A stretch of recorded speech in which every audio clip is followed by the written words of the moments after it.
Thank you for this wonderful opportunity. And let me also welcome the young boys and girls who have joined the MBA program of Kriya University. It's probably an important milestone in your life. You have chosen to do an MBA program and you have chosen to do from an institution which has got a reputation and which believes in broad-based learning opportunities. Congratulations for making it to the institution, and I wish you the very best in the next 2 years in terms of learning, in terms of personality development, in terms of reflecting on your own potential, and find an appropriate career path by which you become an important business leader or a person who can contribute to our society in a big way. I understand that you heard Mr. C.K. Ranganathan this morning, who is a very successful entrepreneur. And I'm sure that each one of you can make something very similar in your life so that you are proud of yourself, your family is proud of yourself, and the institution is proud of yourself. Without getting into much add-on, I would like to sort of focus on the topic that is given to me. I'm going to sort of look at some stories from Panchatantras and try and see how it makes sense in our context. When I say in our context, it is in general the management profession. More specifically, how as students you must use some of these stories to reflect on what is right, what is not right, what is appropriate, and what is not appropriate. I am not going to give you any prescriptions as how do you become great managers, because nobody can give you that. But I'm going to give you some ideas as how which are worth considering, and maybe you may use it as we go by. There are going to be 4 stories, and I had requested Amar to share these stories with you. And Amar tells me that he has shared these stories already with you electronically. Some of you might have read it, some of you might not have read it. I mean, if you read it, it's fine. If you're not read it, it's still better. Now, the first story is something which you might have heard of. This is a story of the cobra and the crows, and this is an amazing story because many of you might have studied this story when you were in class 3, class 4, class 5. I studied this when I was in class 3. I don't want to get into the discussions on what is Panchatantra, why Panchatantra is very important, but I think a brief one-liner would be useful. Panchatantras are stories which are coined by a Sanskrit Pandit called Vishnu Sharma to enable the young boys and girls to become young boys of the king to become later the prince and also the heir apparent. So basically, Panchatantras are stories which are created to inculcate a sense of administrative knowledge, administrative acumen, administrative experience to people who want to be in administrative careers. That's basically the story. That's the background of Panchatantra stories. Let's not get into the discussions whether Panchatantra stories are more relevant than American literature and all. That's not necessary. But this is available. Do you want to take advantage of it? Answer is yes. If you don't want to take advantage of it, that's also fine. The next part of the point I wanted to make is it's a kind of not a very relevant thing for the discussion now. In some sense, Amar mentioned that we use a lot of case studies in management education. In my opinion, Panchatantras are the first and foremost case studies of management. And in fact, those who are very familiar with Vikramaditya and stories will also know that Vikramaditya stories are also amazing examples of case studies. So today, Harvard Business School is known in the world for promoting case method of teaching. But I think Vishnu Sharma has already preceded Harvard Business School in terms of creating 60 wonderful case studies, which can be used in many contexts. So I'm going to use 4 of them. And at any point in time, if you have some questions or if you want to ask something, I think there should be a way to do it because we are technologically connected. We are not in the same room, and therefore you may have difficulties in directly interacting with me. But I'm sure that Amar will be happy to share with you my email ID as well as my mobile number. If you at the end of the conversation or if little later in your studies, if you want to reach out to me on anything related to this particular talk, I'll be more than happy to respond. And Amar will share the details. And I think with that background, we will begin. We have roughly about an hour and a half, of which we started about 3 minutes late. And we are already about 13:44, which means we have only 1 hour, 15 minutes. We have 4 stories. We will use about 15, 20 minutes for each stories. We should be able to close it. Okay. Amar, is there a way that they can interact? Is there a way they can ask a question, or how does it work? Yes, sir. They can interact. They can actually, there are two ways in which they can interact. They can raise their hand and we'll go out to them. Okay. They can also put their questions or comments on the chat window. And, you know, the student volunteers who are there, Shubhadeep and Manali, they'll keep on looking at it. And at the end of the studio, whichever way you want, we can actually let you know what are the reactions of the students. No, we will take the questions as and when they come in, rather than waiting for them at the end. Okay. But so let me begin, and please, students, dear students, you can feel free to sort of raise your questions or concerns as we go by. We will try and answer it to the extent that is possible, but I don't want to convert this to student argumentation, like whether I am right or you are right. You are always right. That's what I learned, because the age is in your favor, so you are always right. So therefore, with that background, let's begin. And I think the first story is the story of the crow and the snake. The way in which it works is like this, we can give an elaborate description, but the bottom line of the story is very simple. On the banks of a river, there was a huge banyan tree, and there lived a crow along with his family.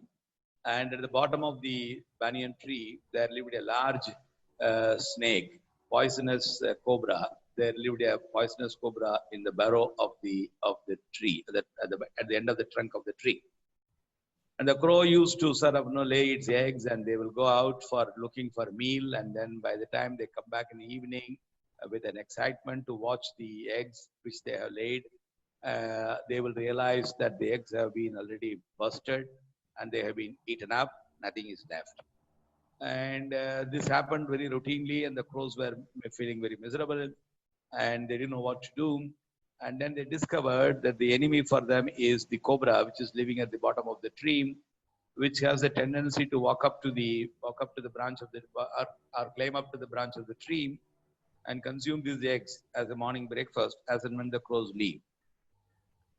And the cobras now knew that the source of trouble is from the crows now know the source of the trouble is the cobra, but they felt more helpless because they can do nothing about it, and primarily because the crows are powerful on air and the cobra is powerful on ground. And more importantly, the cobra is acting when the crows are not around.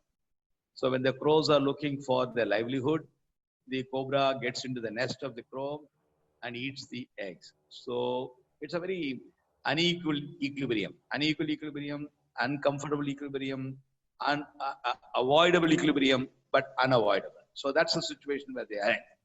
So whenever you are in such difficulties, as you realize, as you grow along in your career, you will call for a consultant. And in this case, the crow went, and the mother crow was crying, and on the way there was a jackal which said, Auntie, why are you crying? What can I do for you to sort of make you feel good? So the mother crow started saying, how can I tell my sorrow? This is what is happening. We lay eggs and we are not able to hatch the smaller ones because the cobra is playing a dirty trick. And I think we don't know how to save ourselves from this cobra. This is our biggest worry. So then the consultant said, okay, let me study the situation and give you a suggestion. And he gave a suggestion immediately without a report. There were only PowerPoint slides, and the PowerPoint slides said simply the following: Auntie, you please follow what I am suggesting, and your problem will be solved. And so the crow said, of course, surely I will follow whatever you say. So the jackal said, Auntie, not too far away from this place, about 2-3 kilometers from this place, there is a palace. And in the palace, there lives a king and a queen. And the king and the queen have a lovely daughter. And this lovely daughter is very fond of jewelry. Because he is the king's daughter, she gets all the jewelry that she needs. And what she does is, every day when she goes to take her bath, in one side, the top side open bathroom, she will remove all her expensive jewelries and put it in one place. And then she'll take her bath, and then after her bath is on, she'll set this up and she'll wear these ornaments and go back. So you wait for this occasion, When she is taking the bath, you fly down and pick up one of those jewelries and make a small circle so that everybody notices that you are the one who has stolen the jewelry. And the king will immediately dispatch a group of security guards. Let the security guards follow you. And when the security guards follow you, you fly so low and so high so that they are able to see you, but they are not able to hurt you. And you flow so fast and so slow, they are able to follow you. And when they follow you, when they are able to see you, they will come running after you, not to punish you, but to retrieve the jewelry. When in their full presence, you drop the jewelry in the burrow where the king cobra is living. Once you have done that, your problem is solved. You can be rest assured that there will be no trouble from the cobra.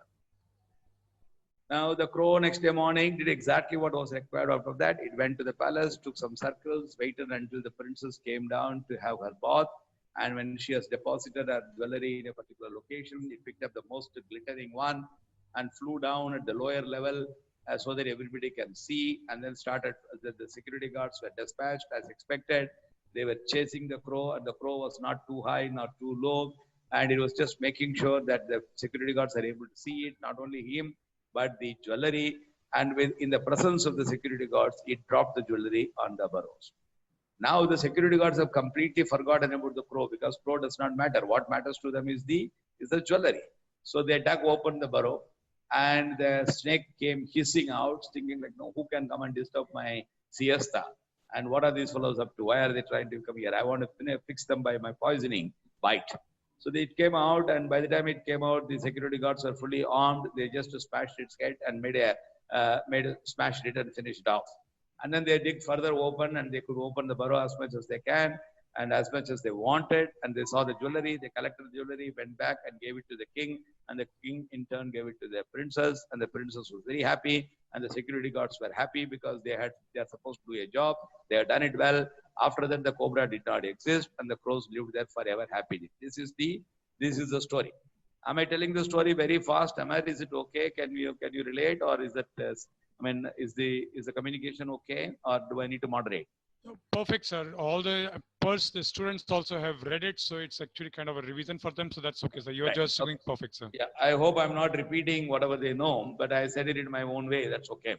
Now, the bottom line of the story is what we need to learn. That's what I think is essentially the managerial lessons that we need to extract from the story. What does this story tell you? This is an amazing story. And anybody wants to say what do you learn from this story? Every problem has a solution. Every problem has a solution. Wonderful. Okay. Every solution also has a problem. You will realize that little later. Yeah. Okay. Anything else? Anybody else? So Dipanshu says working smart. Okay. Working smart is different from many ways to get a task done. Ask for help when needed. Ask for help when needed may not necessarily be available, but you can always ask for help. Okay. What else? I think plan properly. A solution, instead of running away, we should fight for it. Many ways to get a task done. Okay. Utkarsh is saying something. Think about, you just need to point, use your expertise. Okay. Where there will be will, there is a way. Look for long-term solutions. Okay. Amazing set of observations. If you do not keep track of your opponents, you will get defeated. All right. A good idea can solve a problem effectively. Wonderful. Think twice before taking a decision. Do not ponder over the problem. Okay. All right. So there are a number of suggestions that are coming. We could, I think simple. Okay. But I'm still looking for something which is a little bit interesting. But all these things are very useful. Make best use of the available resources. If you're not powerful, I think this one is a good one. Like, I think from Anirudh, if you're not powerful enough to deal with the problem, create a problem that would fix. Okay. All right. So this looks like a politician, like, arrogance can cost your life. But where does it come from, Abhishek? Like, Abhishek Arya, you are saying arrogance can cost your life, but where does it come from? I mean, how do you relate to this story? Lakshmi, patience is the key to achieve your goal. Lakshmi, why are you saying this? There is no, the story does not say that. Story does not say patience. In fact, the crows were impatient, no? take the help of a third party to solve your problem, Amisha Gupta. But why would the third party help you? Please understand, I have a problem. I need 100 rupees. But why would somebody will give me 100 rupees? It is not very evident, no? When you don't have a solution, there is always an expert. But the expert may not willing to help you. Now, I think we need to sort of know. I think I see number of such comments are coming up. But I will make two observations. I think I'll request to stop the comments for a minute because we need to build on this. And then if there are comments, we'll take it a little later. But just start for a minute, stop for a minute, because when there is a comment, I normally focus on that and spend some time with it. I think most of your comments are very useful. And they are also very sensible. They are useful, they are sensible. But what is not clear is how does it emanate from the story? That is not very clear to me. But I'm sure that you have your own logic. Since we are not physically in the same classroom, we may not be able to dialogue this a little bit more. But let me put it in a slightly different context. I think, please understand, the task on hand for the crow is a challenging task. The task on hand for the crow is not a simple task. If you have a simple task, anybody can do it. For example, if suppose I am asked to sweep the floor, I can do it just like that because I don't need anybody's help, because that's a simple task. If I am asked to decide whether company A should merge with company B, I would need some time to think. Maybe I will ask Professor Bala to help me out. So it needs an expertise. And similarly, for example, if I'm a manager in charge of an organization, if the workmen go on strike, I can't solve the problem just like that. I need a little bit of a thinking, a little bit of a deep dwelling. I need to get a sense of why this is happening. What is the source behind it? How do I fix that source? So in other words, whenever you have a formidable problem on hand, or whenever you have a non-trivial problem on hand, we need a strategy. We don't need a strategy. You don't need a strategy when the problem is too straightforward, or when you are too powerful to solve the problem. Crow is not powerful in the context of the problem, and the problem is very formidable, and therefore you needed a strategy. And what is the strategy? The strategy is enemy of enemy is a friend. Is an amazing strategy. Utkarsh is saying that. There is no enemy to the snake in the minds of the king. The king doesn't bother. You have to create a conflict in the mind of the king and the snake so that enemy's enemy becomes your friend. Now, what the crow has done is, or what the jackal has advised the crow is, you are not powerful in the context of, the fight between the crow and the snake. So why don't we involve a third party? The third party is the queen, the king, the princess, whatever it is, the representatives, etc. So what you have done is you have strategized the problem and you have sort of found a solution to this by trying to say, I need to get somebody else to solve my problem. And that's where the strategy becomes very important. And not only that, it is not only that somebody is interested in my problem, they must be willing to solve my problem. When would they do it? Only when their stake is much higher than my stake. Therefore, I create a situation where the destination is the burrow of the cobra, and the stake is between the security guard and the cobra, and the item that is in dispute is the jewelry of the princess. Because the princess is very dear to the king, and his jewelry will also be very dear to him. Otherwise, the king can afford so much of jewelry, it doesn't matter. Because it's a princess jewelry, he will be more keen. And therefore, you try and create a conflict between the king's men and the burrow and the cobra. And then you ask them to fight it out, and you watch it, and you get out of the situation. So this, I think, is an amazing strategy, because when there are two things that I'm saying here. One, when you have a non-trivial problem on hand, you need to have a strategy. You need to think about it. When you have a strategy, you should make sure that it is effective. And the strategy is effective on two dimensions. Strategy is effective at a conceptual level, at a cerebral level, at an intellectual level. Strategy is also effective, should also be effective at the execution level. The job of the fox or the jackal stopped the day in which it gave an advice to the crow, and it vanished. That is the conceptual cerebral part of the strategy. The crow meticulously executed the strategy as desired or as suggested by the jackal. That I think is the execution excellence that we need to focus on. So essentially, this story tells you, and then of course the rest is all history because, like, the cobra got killed and the crow lived happily and this and that, etc. That's all fine. But the bottom line is, when you have a difficult problem, you need to find a strategy.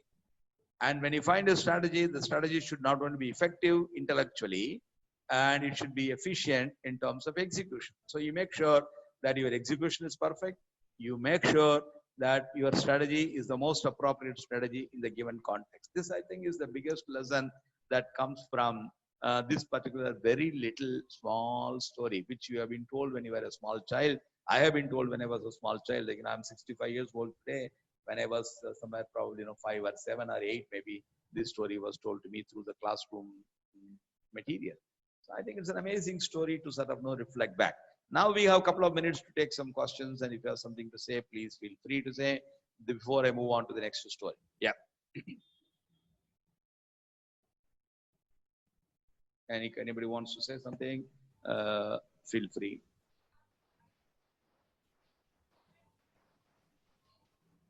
You can either raise your hand and if you want to call, or you can put it in the chat window. Anybody wants to speak?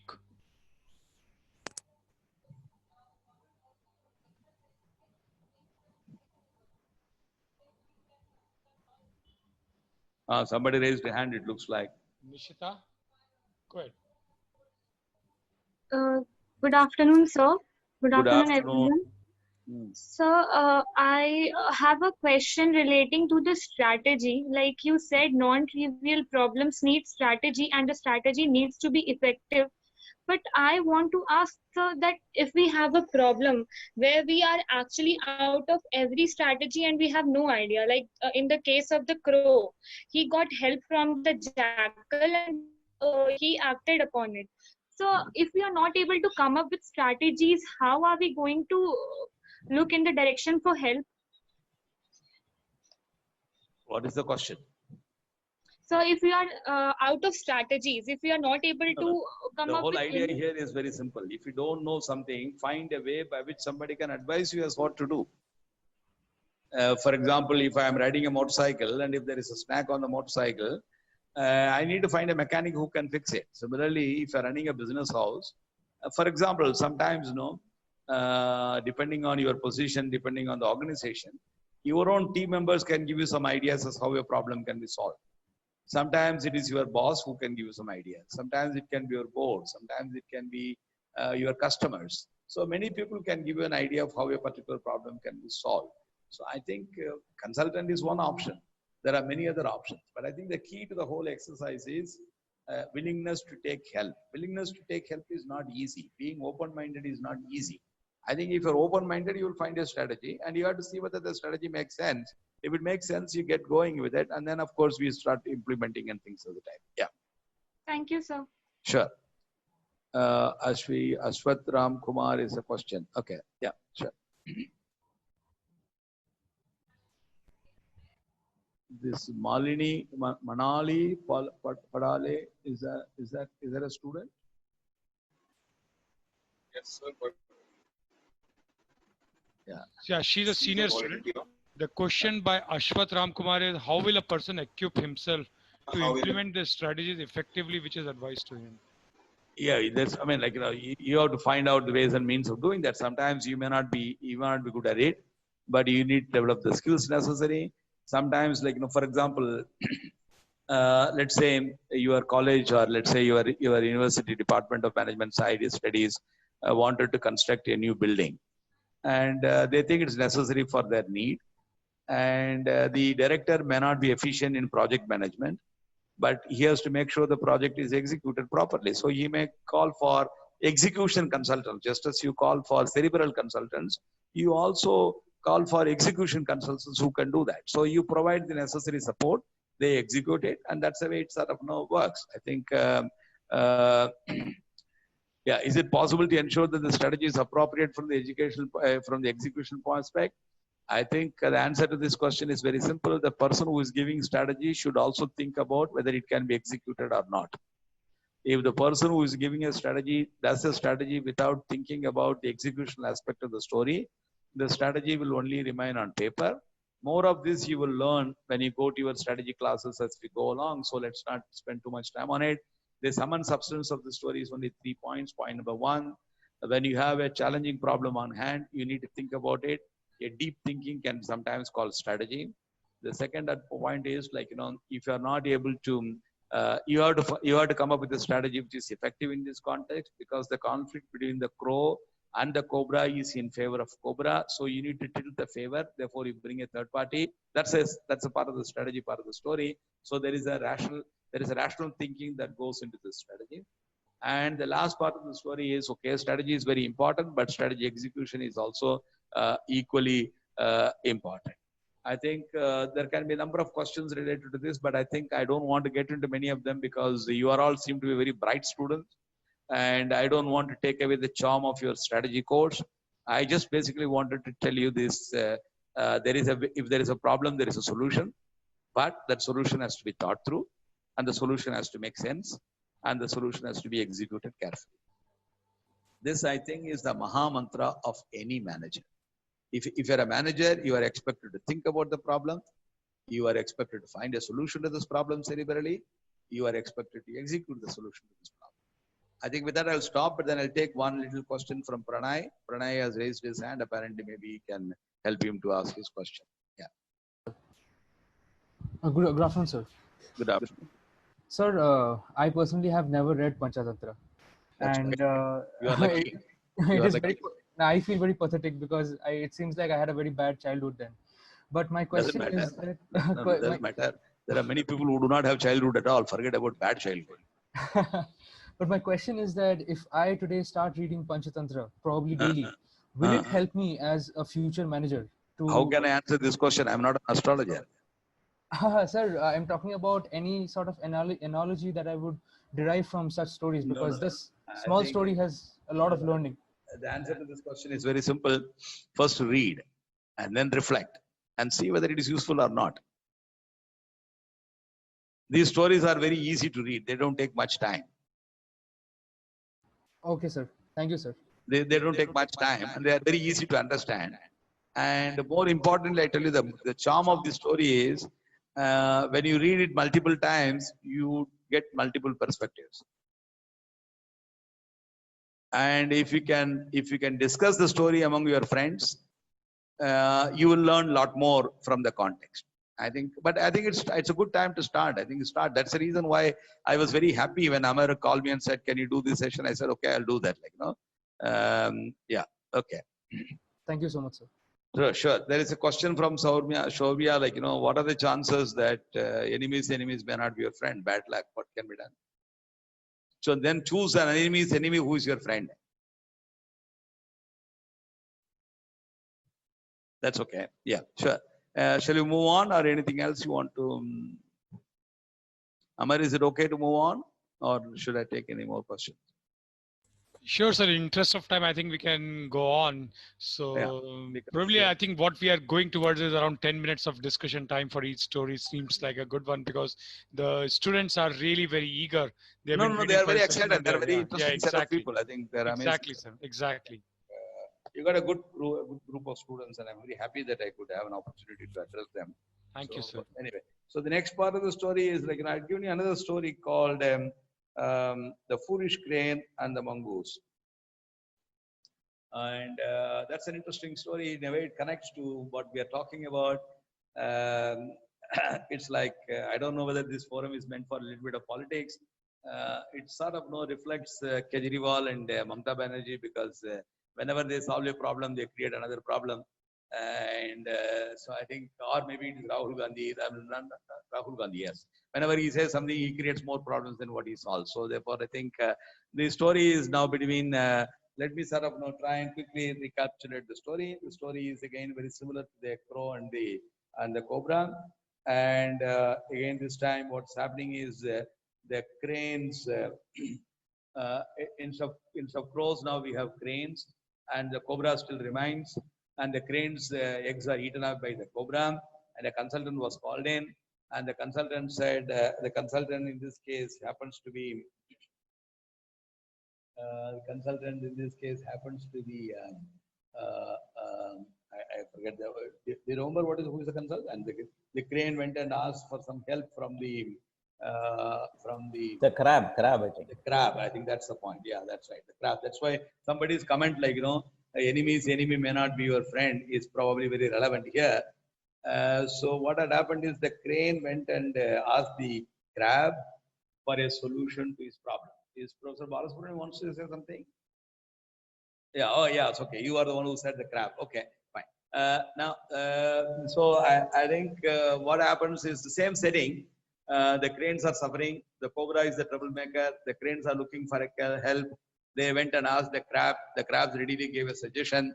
And what the crab said was, in the next tree bottom, there is a mongoose that is living there.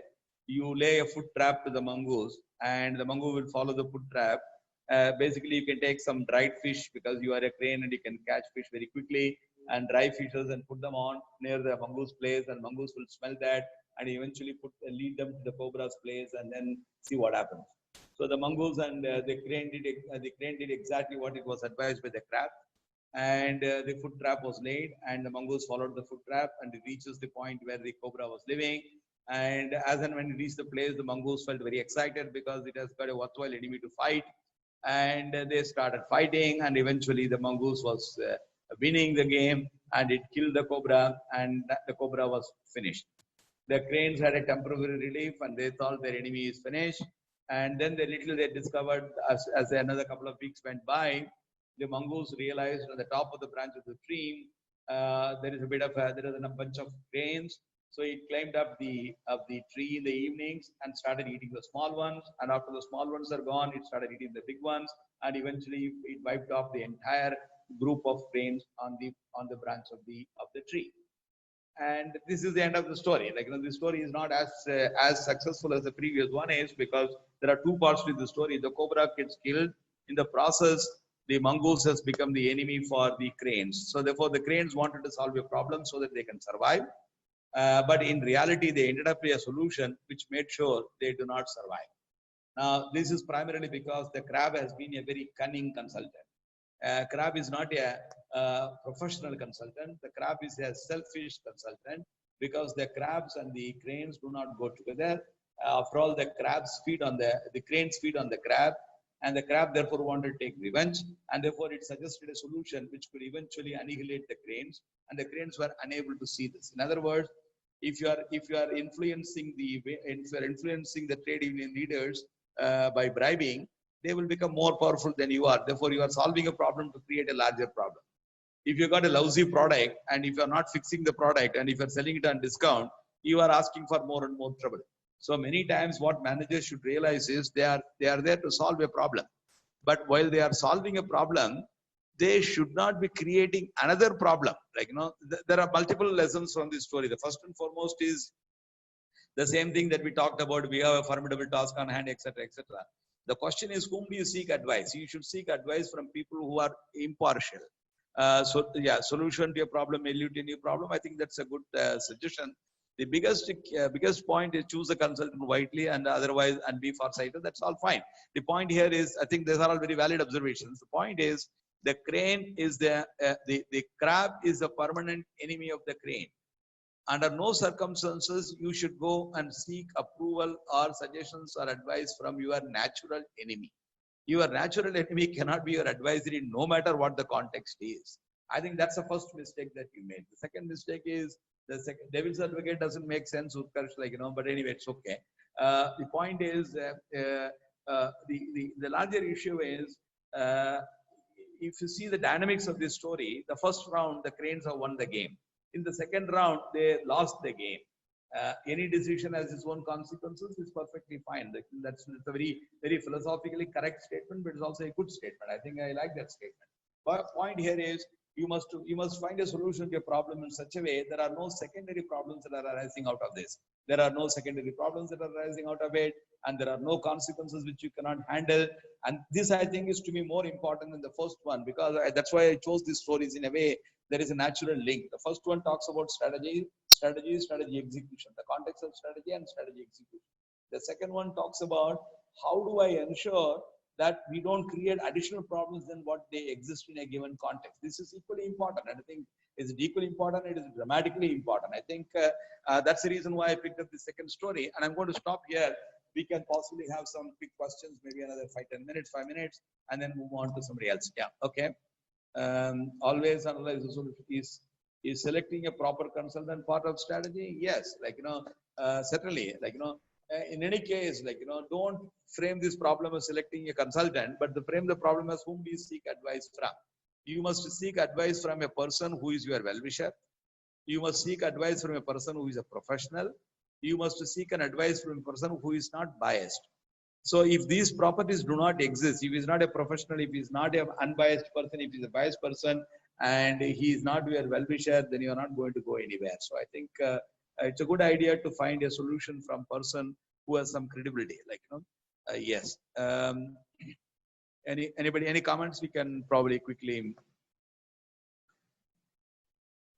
Yeah, any advice given by any consultant must be fully utilized. All is okay. See, the point is this: like, when you are distressed, your mind works less, your emotions act better, and you are carried by the impulses rather than the rationality. And if all of us can remain rational in the worst case scenario, we are an evolved person, but it's not easy. It's not easy. Be careful whom we trust. That's a good suggestion. How do I know a strategy is effective? Will I know it? Yes, sometimes you do not know whether the strategy is effective or not, because in this case, if the cranes have thought through that the mongoose are our natural enemies too, they will eat on us, they live on us.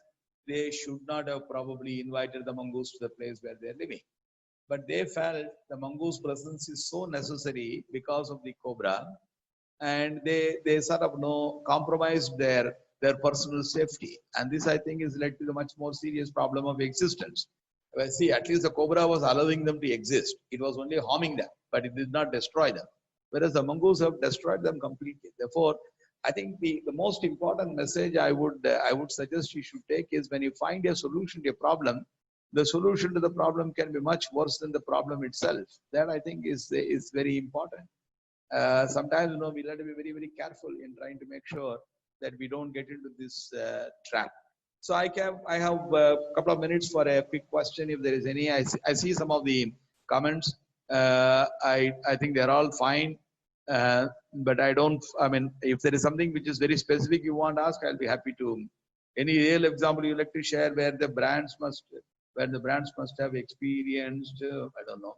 How can a person combat the natural trait of viewing only the immediate consequences? Well, I think, I think the answer to that question is very simple. If you let your emotions to overpower you, you don't see the long-term perspective. If you let your rationality to overpower you, you don't see the relevance perspective. So it has to be a combination of rationality and combination of emotional perspective. And I think that's very dramatically important. And if emotions carry you through, you don't become rational. I think, yeah. At the moment of distress is different from disaster. Even at the moment of distress, you must have a medium-term perspective. And if there is a distress and if there is a problem, you may take some help from people whom you do not know, but you don't depend on them for everything, and you just do a transaction and move on. See, at the end of the day, why do you want to solve a problem? You want to solve a problem because you want to live a life and enjoy it. And if that life itself is not there, what is the point?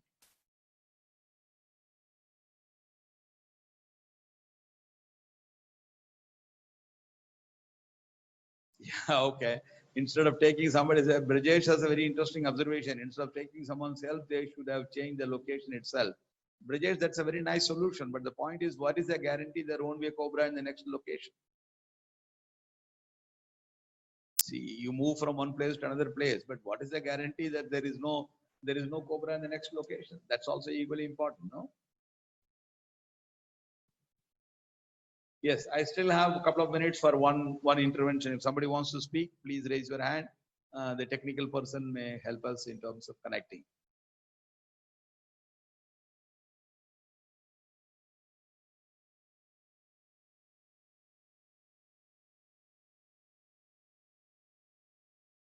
Yes, Ashwath Ram Kumar. So good afternoon. Would you Yes. advise a person to take multiple suggestions before taking a decision? Like There's if no end, no? If you are unwell, I mean, sure, more than one, the one suggestion is, more than one advice is probably better. It's true. But here the problem is, there's nothing wrong with the advice. That advice is, advice is a strategy by the crane to fix you. And you are not, I mean, the advice is by the crab to fix the crane. The crane was stupid enough to walk into the trap. So therefore, even if you go to 20 fellows, nobody can give you common sense, no? If you lack common sense, see, for example, like, if suppose I tell you to smoke, and I tell you to smoke without telling your parents, I give you one advice, somebody else give you another advice, somebody gives you a third advice. You may pick up the best advice among the three, but all of them are going to be disastrous for your health. So somebody should think, you should think, smoking is injurious to health, so I will not smoke. However, whatever is the way that is proposed, method that is proposed, I'll come back and say, use a double filter cigarette, your damage is limited. Use a triple filter, use a honey one, use a money one. Whatever I can give you 120 of advice. They're all stupid advice, right? Because I can't safeguard you and your interest on your behalf. See, I'm a professional. I will make money out of you. Okay. Now here, the crane, the crab was terribly cunning and cocky. And suddenly it fixed you forever. Like, it fixed you in the most vulnerable point in time. It's like the money lenders, like, who fix you at the most vulnerable point in time and they take advantage out of you. So that is what is essentially happening. So you must be able to think, like, see, the crane is not obliged to go and get the mongoose. It can do something else. As one of you had suggested, I might have migrated to another tree. Maybe like, I know that there may be a cobra there, but until there is a cobra comes, I am safe, no? So, I mean, several such things can be worked out. Like, walking into the trap of your natural enemy, just like that is terrible. Okay, and that's what has happened. I think it's very important because I wanted to bring this up very clearly because as managers, we make decisions thinking that we are solving a problem. We don't know how many new problems we are creating. That, I think, is the key. I mean, everything else is secondary. I suppose I answered your question, Utkarsh, right? Is it okay? Yes, sir. Thank you, sir. All right, sure. The next one is about the rat that ate iron. Can anybody tell me the story? One of the students can volunteer to tell me the story because instead of I telling you the story again. Yeah, in fact, that will be very nice. Yes. One of them can tell the story so that it will wake them up. I can't read the names, otherwise I will pick up somebody like, tortoise and two cranes. Where did he get this, Utkarsh? You seem to be moving ahead in a different direction. But that's okay. Holding between stick and all, that's okay. You can read as many stories as you like. So my suggestion is, sir, never read Panchatantra. This is what Brajesh Koil is saying. Okay, that's fine. Now it's not too late. Start reading now. See, at least you are smart enough to say you never read Panchatantra. But there are people who say I never read anything, including newspaper. All right. Do we have a volunteer who can tell us a story? The rat that ate the iron. What is the title of the story you are referring to now? The title of the story is The Rat That Ate the Iron. Do you have that or you don't have it? 1.21, The Rat That Ate Iron. Right. That is the story that we are looking at. Anybody was read it or nobody has read it? This is becoming like a little case method. No, that's okay. They are smart fellows. They can. It's a little longish story, so you can't read it now. If you're not read it before, you can't read it now. No one?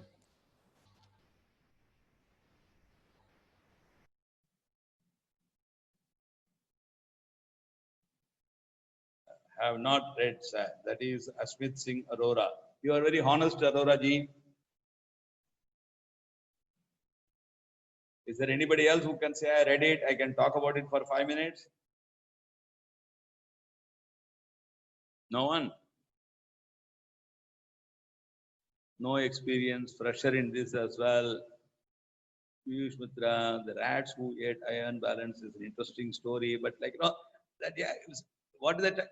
This Saurabh, you are asking again, what is the title of the story? How many times did you tell Saurabh? Now Akshay Bahi wants to say something. Akshay Bail wants to say something. I know a little bit about it. Go ahead, whatever you want to say. Go ahead, Akshay. Nobody else is helping us, so we have to go by whatever help is available. Yes, title of the story is The Rat That Ate the Iron. That's right. Fine. Like,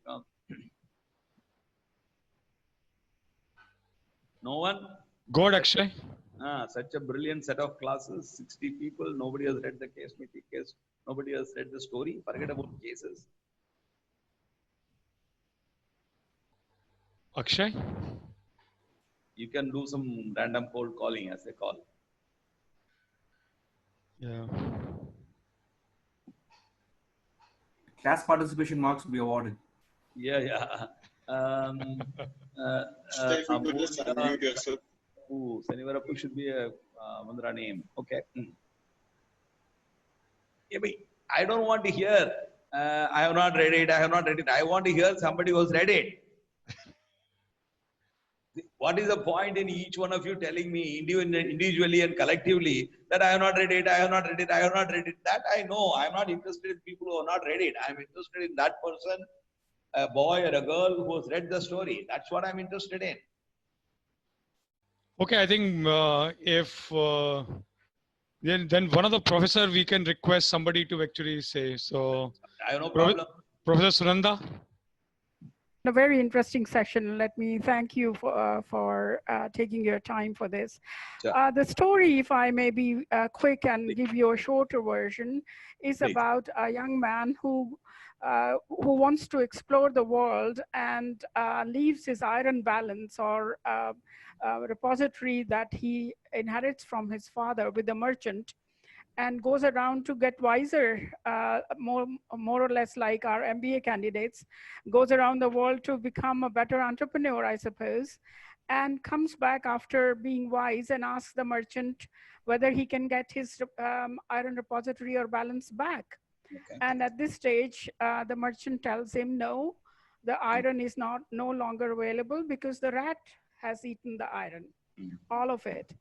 And the person, the young man, takes it very kindly and says, okay, we can't do anything if the rat has taken it, and there is no way. I have to just move on in my life. But before I go on, I wish to take a bath in the river. And can I request your son to come along with me to the river so that he can take care of my belongings? And the merchant agrees. And the son goes along with this young man, a wise young man by now, I'm assuming. And the son is then sort of kidnapped by this fellow and stopped in the cave.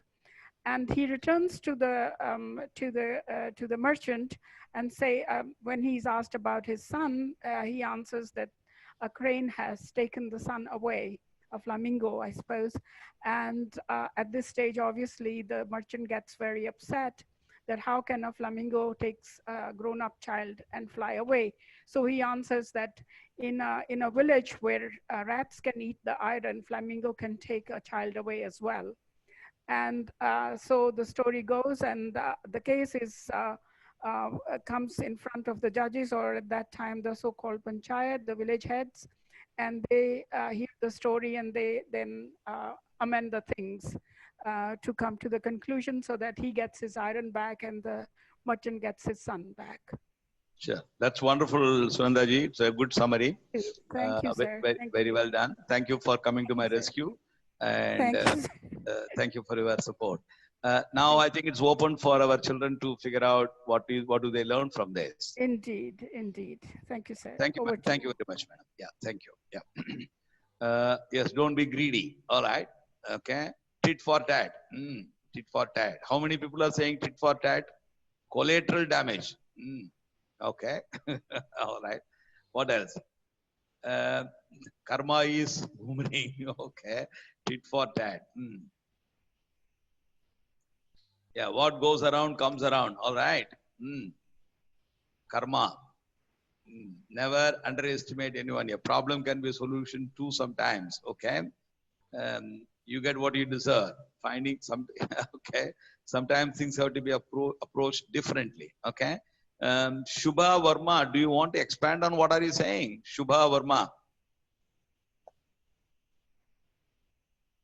So I meant by saying that sometimes all problems do not have the same solution. Sometimes we have to choose the same approach as the other person is doing Okay. in order to get the solution. So it is like tit for tat. Tit for tat, yes, sir. You subscribe to that tit for tat? No, sir, not exactly. That's not my approach. I say. No, but if you see, my problem is if you advocate tit for tat, somebody will say tat for tit. Yes, so the eye for an eye will make the whole world blind. We have to stop somewhere.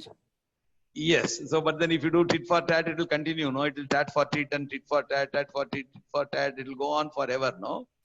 Tu me me, tu me me, tu me me chalega na. I agree, sir. So what to do? Sir, sometimes we have to stop. Sometimes things have to stop. Yes. How do I stop? By closing my eyes? Or by being very meek and weak? Or by tolerating? Or by taking insult? See, I have left my tarazu with you. Forgiving is a good quality. But if you forgive the wrong fellow, he thinks that you are stupid, right? Somebody wrote here, forgiving is a good idea. My point is, no, I had left my tarazu with you and iron balance with you with a hope and an expectation that you will safeguard it until I come back. And you played such a lousy, dirty trick on me. So should I keep quiet and say, thank you very much? I mean, keep the tarazu with yourself. God bless you, etc. So the punishment, I think the punishments are supposed to be given in a way that the person understands that he has done wrong. The sense of empathy should be aroused in the other person. Yeah, but it may take long time, no? If you do something wrong, making him to realize that what he did is wrong may take much long time. And somebody in between suggested we should forgive him. Arey bhai, tarazu is inherited from my family. It is my family property. And how can I forgive you? Like, given the taste of their own medicine when needed. That's true. That is what Shivatmika Singh is saying. But giving the taste of somebody's medicine is a good idea. That is same as tit for tat. No, you put it in a very sophisticated way, Shivatmika. But that's only tit for tat, right? So what should you do? It is like poker. You must know, realizing that the other, okay, treat as you like to be treated. See, please understand, who is the person who began the story here? It is a merchant who began the story, right? I went around to see go on a Tirtha Yatra and I came back, I left my tarazu with you. And it's a merchant who had said, the rat has eaten the iron. Now, so should I keep quiet or should I react or should I forgive him? Or should I take sannyas and go? You not only keep my tarazu, you keep my house also, you keep all my property and go. What should I do? If somebody is fighting with you for no reason, get to know the other person's weakness to make them confess. But see, all right. I mean, isn't it a long time, to get to know the negotiation? That's a good thing. Yeah, I think the negotiation is something which I like. See, what had happened here is by taking the boy to the nearest river and reporting that the boy has been taken away by a bird or a vulture or a flamingo, what you have done is you have brought the merchant to the negotiating table. Many times, people do not even come to the negotiating table. They think you deserve the bad thing, I deserve the best thing, get lost, and I don't want to get into them. So what I have done is, I have very cleverly brought the fellow to the negotiating table. When the fellow has been brought to the negotiating table, now the panchayat takes over and they are able to see the foolishness of the merchant, because I have highlighted with another similar, if the ghee does not come out with a straight figure, then the figure has to be crooked. Okay, all right. These are all interesting statements, but that's fine. The point here is, you come across these kind of difficult situations in life. For example, you give money to somebody, he doesn't return. What do I do? Do I forgive? Do I forget? Do I give him more money? Do I go to the court? Do I file a case? Do I negotiate? What do I do? Now, similarly, you promote somebody thinking that he will do well, but he is not doing well. What do I do? You launch a product thinking that it will do well, it has bombed. What do I do? So, yeah, you want to say something, Subha? Yes, yes. So maybe before lending the money, or maybe before the merchant gave that iron bar to him, you should have thought about the person, how the person is. Yes, this is a very smart response. See, after Yes. the event, everybody is wiser. Yes, sir. If you go in a small scooty and if you hit upon a motorcycle, if you hit upon a cyclist, he can give you advice, you can also give you advice. But I wish that this sense prevails before. Yes, sir. So like the Post credit event, rating. all of us are post event, all of us are very, very, very, very smart. Yes, sir. After post the event. You're right, sir. Now, then you come back and tell me, if you don't trust somebody, how can you lead your life? You have to trust somebody in life, no? Yes, sir. Now, I'm going for a long-term journey and I have got this tarasu which was inherited by my parents and I am giving it to the merchant. I'm not giving it to a pauper. No, I'm giving it to a fellow who is fairly rich. And why would that rascal take my tarasu and that to give me a story that the iron has eaten, when the rat has eaten the iron? This is the very funniest story I have ever heard in my life. That means the fellow thinks that I'm a fool and he wants me to take, and he wants to take me for a ride, right? Yes, sir. Yes. So what is the moral of the story? Tit for tat is very straightforward. Bringing somebody to the negotiating table is very straightforward. So the point is very simple. Many of us think, for example, like Shubha thinks that she is very smart. We respect that. The trouble is when she thinks that okay, Ayush says I am also smart. Okay, we accept that also. We accept all of you are smart. Otherwise, you would Nash equilibrium and all is bullshit. Yeah, like don't throw these words. It doesn't make any sense. Nash equilibrium doesn't exist here. That's okay. Point is, you can argue. That's a different story. But point is, all of you are very smart. Otherwise, you would not have come to Kriya University School of Management. Therefore, all of you are very smart is given. But the trouble starts when you start thinking that you are smart, the other fellow is stupid. So long as you think that you are smart, it's okay. The day in which you start thinking that you are smart, that the other fellow is stupid, that's where the trouble starts. See, the merchant thought that he is smart, which is okay. But he thought that the fellow who has gone on a Tirtha Yatra is so stupid that he will buy any cock and bull story. That is where the trouble started. That fellow came back and said, look, I can teach you a lesson. I can give you tit for tat. If you can do this to me, I can do this to me. If you can give me one blow, I can give you two. You have only taken my iron tarasu, but I have taken your son and I hidden him somewhere. Your son is more important than my iron tarasu. Like, you have made me to feel emotional about a thing which is not a living species. Whereas your son is extremely dear to you. So I have taken your son and hidden him somewhere. Now you start dancing, jumping up and down. And therefore, I have made it more difficult for you than what you have done it for me. See, what have you done? You have only deprived me of my tarasu. My tarasu is very, very dear to me because it has been living with me for generations. You have taken it away from me. My property, you have stolen it from me. But I have hurt you a lot more than what you can imagine. What I have done is I have taken your son and I have hidden him somewhere, and I'm saying that he is no more. Like, the bird has taken him over. I didn't even say where he is, what has happened to him, etc., etc. So the damage I have inflicted on you is much higher than the damage you have inflicted on me by any standard. Therefore, I have returned that negativity 10 times or 100 times. So who is smarter in that sense?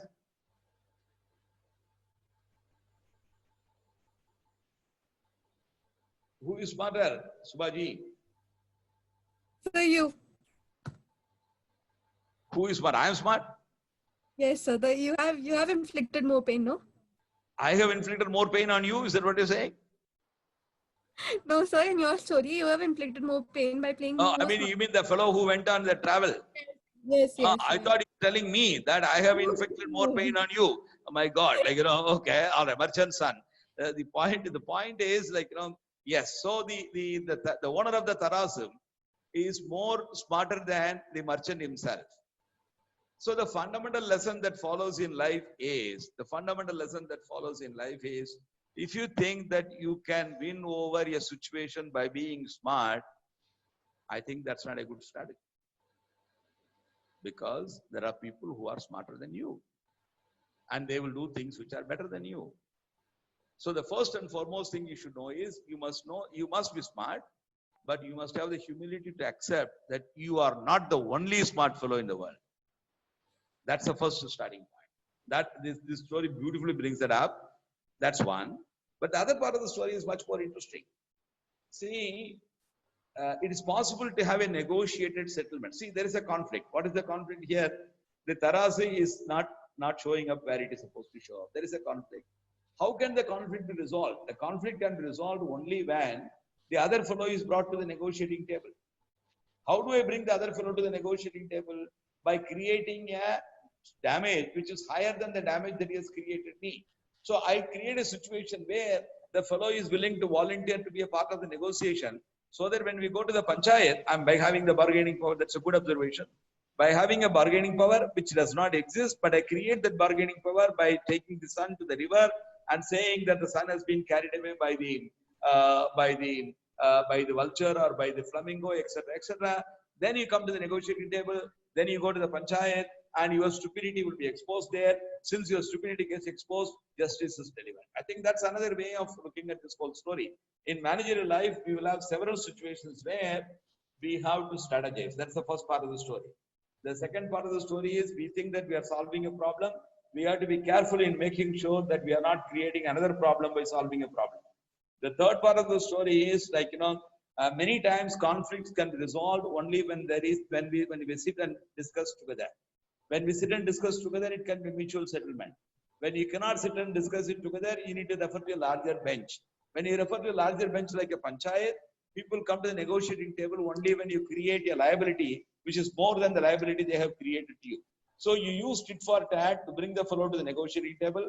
Once he comes to the negotiating table, you put a group of professionals who can solve this problem, and your problem gets solved. This, I think, is a good way of resolving conflicts. Resolving conflicts is very important. For example, union is going on strike. The strike is illegal.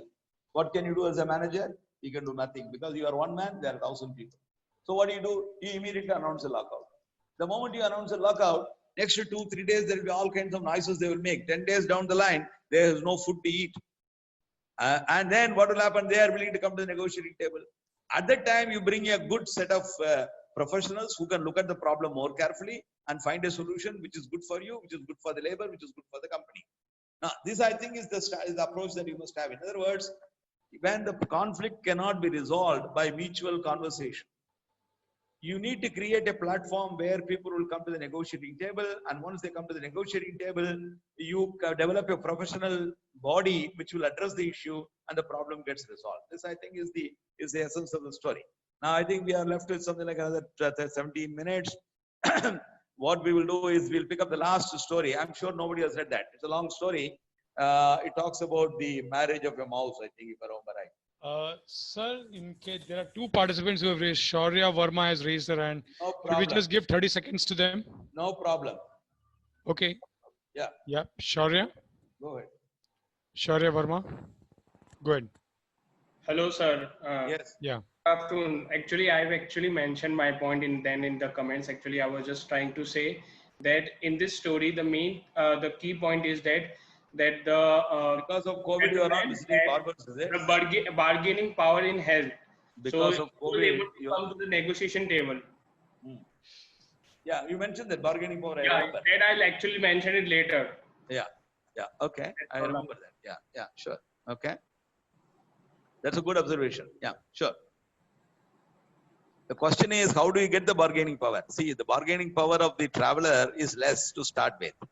But when he has taken the merchant's son and taken him on the ride and put him on the cave somewhere and comes back, his bargaining power is much better. So that requires some smartness, no? Yes. Yeah, I think, sir, we can move on to the next story now, sir. Yeah, we have time. Don't worry. Yeah. So we have Akshay Bail also. He has also raised his hand. Yeah, sure. Akshay Bail, okay. Akshay. Sir, good morning, sir. So my doubt is, if that negotiating table didn't work out, like we can take the example of US and China trade war, which happened there, and the president of China came to the US there, and they have a good talk with each other. They have negotiations with each other, but still their war keep on going in 2019. So what is the way ahead then? No. See, these are, I mean, like, first of all, the problem that you are talking about is very significant. But the solution for the problem will not come from such simple frameworks that we are discussing. Because the first and foremost thing is, we don't know what are the factors that are playing an important role in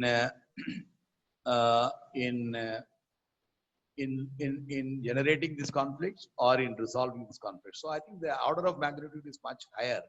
So I don't think we can use this framework to solve that problem. That's one. But in general, whenever there is a conflict, you regain the bargaining power. Once the bargaining power is regained in your favor, you may be able to bring the other party to the negotiating table. Once you bring the party to the negotiating table, you may have a set of professional advisors who can help you to decide appropriately. But the example that we picked up between US and China is far more complex than what it appears. There are economic considerations, there are commercial considerations, there are lobbying considerations, there are multinational considerations, there are global standing positions people have taken, there are issues related to capitalism versus communism. Many other things play an important role. So it's a very, very much larger dimension, which I don't think can be solved quickly. It requires probably several months of thinking by a large number of experts who knows what's happening. Yeah, sure. Okay. One last comment we can take.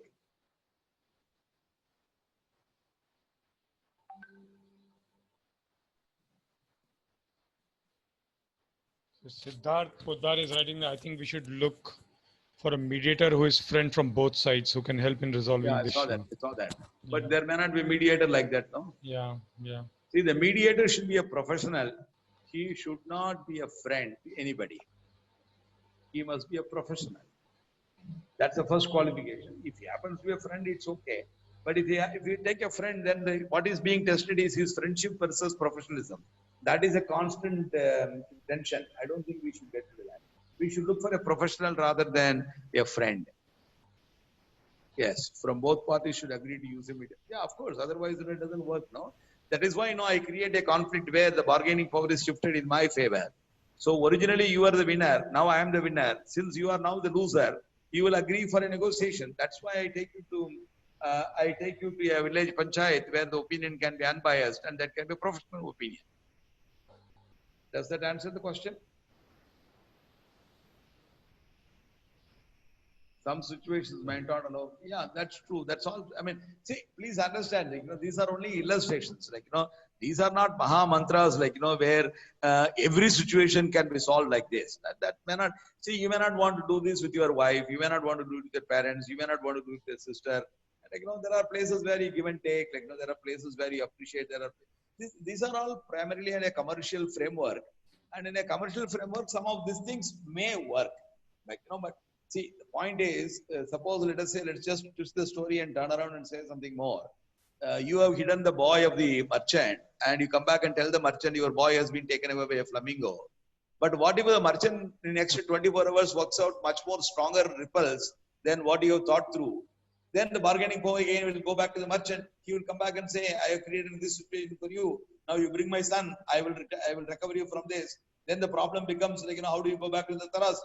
So the argument is very simple. I think this is something which you should be able to see.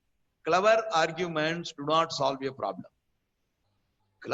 Only give and take, only a willingness to listen to wiser people or counseling can solve problems. Conflicts are nothing but problems. Now, I have a conflict here. My Tarasi has been taken by this fellow. Now, first of all, it should not have happened. It has happened. So how do I get out of this? I think that conflict has to be sort of resolved through. I think I'll leave that issue at that stage because it's getting late for the next story. I don't know whether any one of you read the story because it is the wedding of a mouse. That should at least excite you.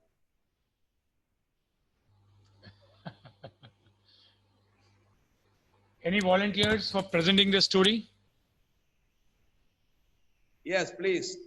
Priyanka. Yeah, Kumari. Priyanka Kumari. Yeah, go ahead. Thank you. Thank you, Priyanka.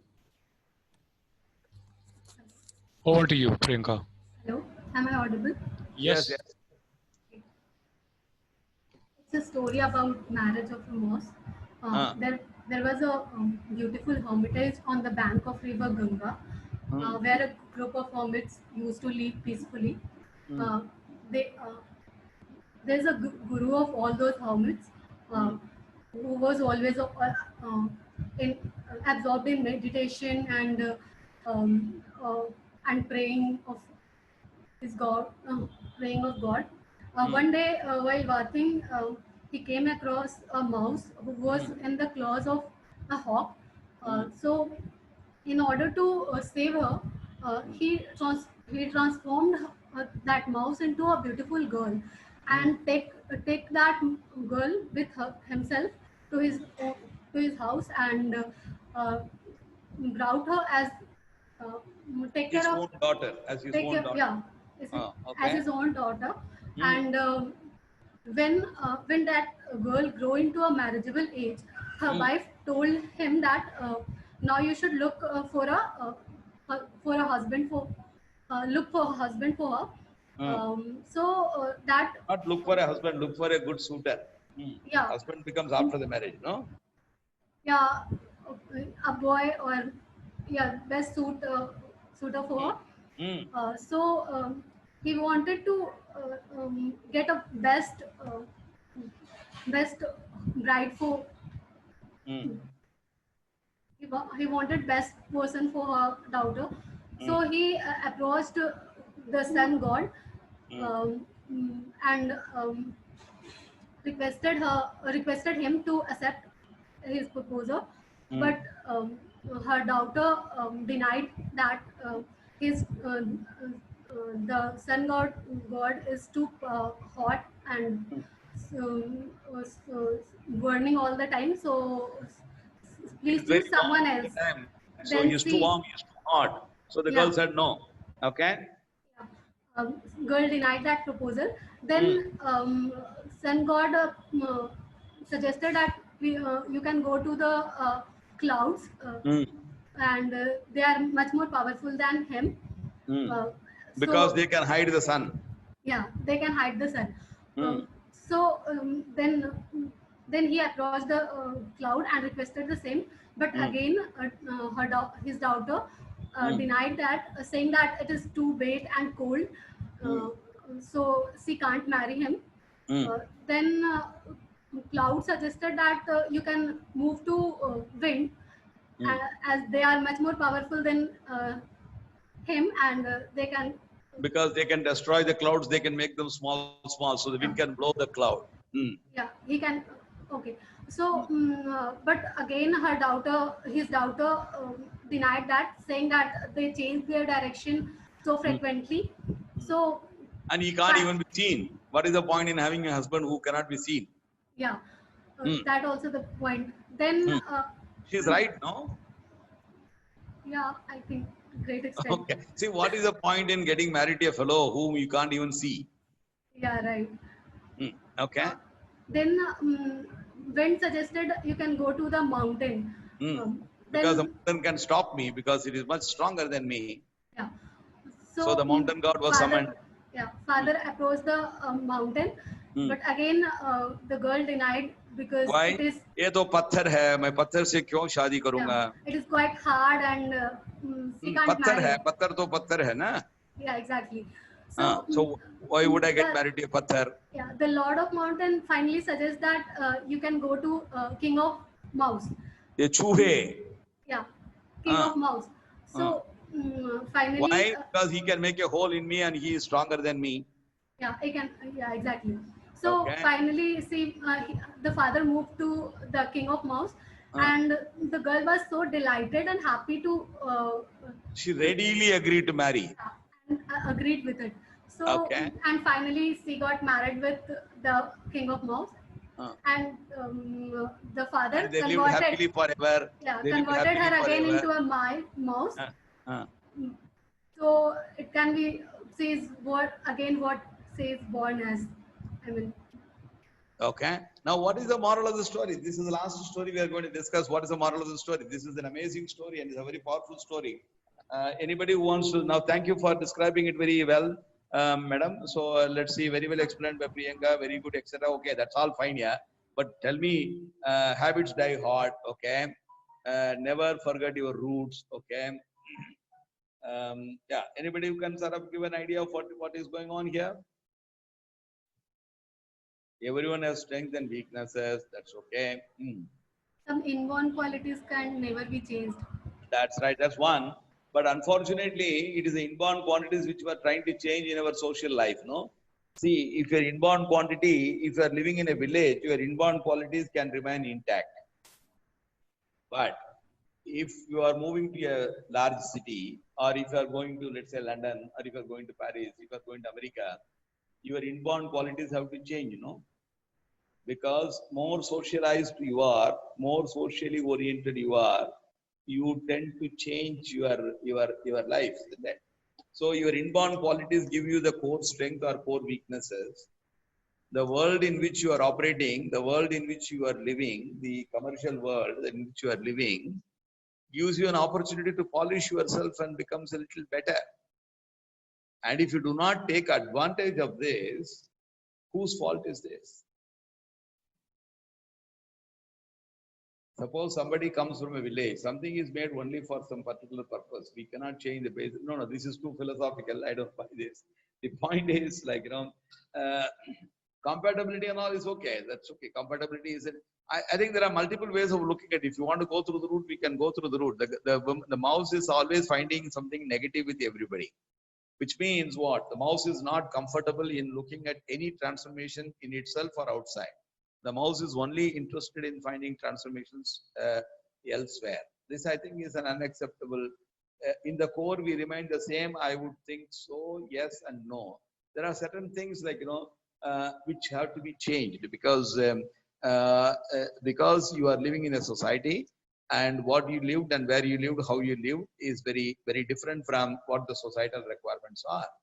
And in a village, you can get away with something. In a town, we may not be able to get away with something. In a city, we have to be completely different. Even monks living in city are living a different life.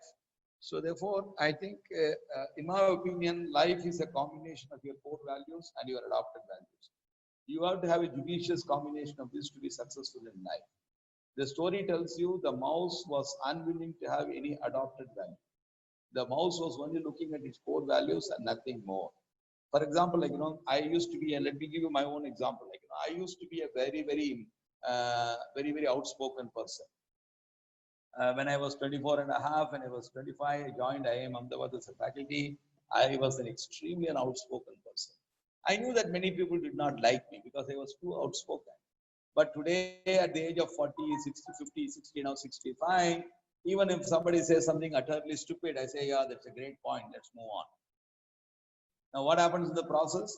In the process, I'm not cheating myself, but I know what the fellow is saying is utterly stupid. But I wouldn't say that what you're saying is stupid, but what you're saying is useful, but can we modify it? When I do that, I become an effective communicator rather than telling him that what you're saying is stupid. So therefore, I think this, is what I call the change. See, being honest is my core value, but I don't have to be expressive in my honesty, right? Being honest, being truthful, being professional is my core value. But I don't have to be honest in expressing myself, especially to somebody that he is talking nonsense. So therefore, I think your ability to change this and adopt this, etc., would be a good thing. For example, if you're a good manager, at an younger manager, you say yes or no. But whereas when you grow higher and higher in life, you tend to say yes very often, and whenever you have to say no, you say it so carefully that the other person is not hurt. This, I think, is very important. So in other words, the fundamental message of this story, I think we are running a little behind, maybe we are more or less on time. I'll take only about 2-3 minutes. I think the fundamental message in life is, as managers, as individuals, as human beings, we need to evolve. Now, the basis for evolution is our core values. The core values should be supported and supplemented and complemented by adaptive values. Adaptive values are provided by the home, the family environment, the society in which we live, the community in which we live, and the organization in which we operate.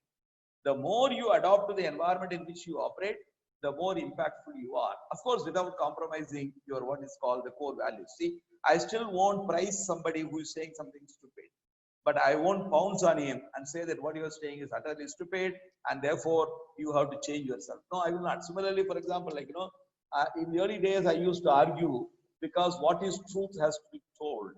But nowadays, I don't argue. I listen to him. I say, okay, this is your point of view, but there is another point of view. This is another way of looking at it. It's up to you to decide which one makes sense. Now, I leave the judgment to him. I don't own the ownership of which way he is going to go. This, I think, is adaptive learning. And adaptive learning is extremely important for a human being's growth and evolution.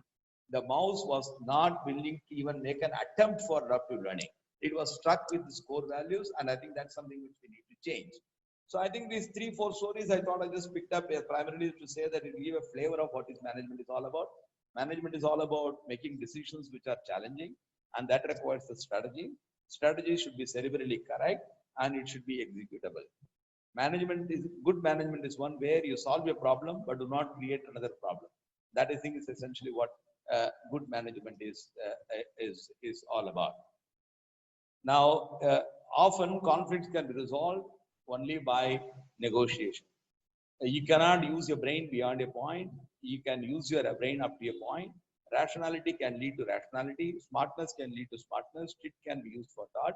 But at the end of the day, you need to bring the person to the negotiating table to solve any meaningful conflict on a long-term basis. This is something which is very dramatically important. The last point that I was trying to make was all of us are human beings before managers. We have to evolve as human beings. The evolution of a human being is a function of your core values plus your adaptable values. I'm not saying your core values should be compromised. Your core values should be polished by adaptability so that you are able to make an impact for your organization. This, I think, is basically what I wanted to say. I'm so happy that I could do this session with you. I wish you all the best, and I know that you are one of the best management schools in the country, and I'm sure that you will do very well. Good luck. Thanks for the opportunity.